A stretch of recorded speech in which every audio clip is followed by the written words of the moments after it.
नमस्कार कापूस उत्पादक बंधूंनो. खरीप हंगामातील शेतकऱ्यांचे पांढरे सोने म्हणजे कापूस पीक होय.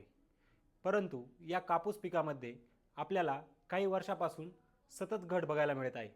याचे महत्त्वाचे कारण म्हणजे आपले अन्नद्रव्य व्यवस्थापन. कापूस पिकाची जोमदार वाढ, तसेच जोमदार फुटवे, पाते, फुले, बोंडे लागण्यासाठी अन्नद्रव्यांची खूप गरज असते. तसेच आपण बघितले तर लाल्या रोग व पिकाचा हिरवेपणा टिकून राहण्यासाठी पिकाला अन्नद्रव्यांची खूप गरज असते. यामध्ये आपण कापूस पिकाला सेंद्रिय खते, जैविक खते तसेच रासायनिक खते हे देणे अत्यंत गरजेचे आहे व पिकाला बेसल डोस देणे हे अत्यंत गरजेचे आहे.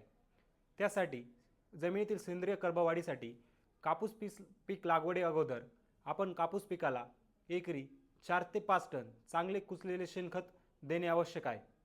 तसेच पिकाची जोमदार वाढ, फुटवे तसेच पीक एकसारख्या वाढीसाठी पिकाला बेसल डोस देणे अत्यंत गरजेचे आहे. या बेसल डोसमध्ये आपण ग्लोरीफर्ट प्रोम एकरी 100 किलो, त्यासोबत 10-26-26 50 किलो किंवा 14-35-14 50 किलो किंवा 8-21-21 60 ते 80 किलो किंवा 9-24-24 60 ते 80 किलो या प्रमाणात देऊ शकता. त्यामध्ये आपल्याला लाल्या रोग नियंत्रणासाठी मॅग्नेशियम सल्फेट घेणे गरजेचे आहे. यासाठी आपण मॅग्नेशियम सल्फेट एकरी 25 किलो या डोसमध्ये घ्यावे.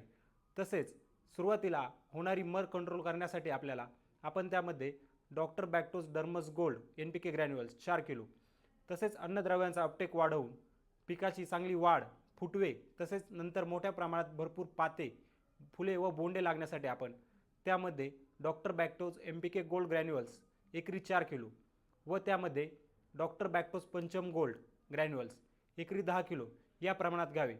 वरील बेसल डोस आपण सर्व एकत्रित करून आपल्या लागवडीच्या सरीवर टाकून घ्यावा, जेणेकरून आपल्या पिकाची एकसारखी वाढ तसेच जोमदार फुटवे, फुले, पाते व बोंडे लागण्यास मदत होईल.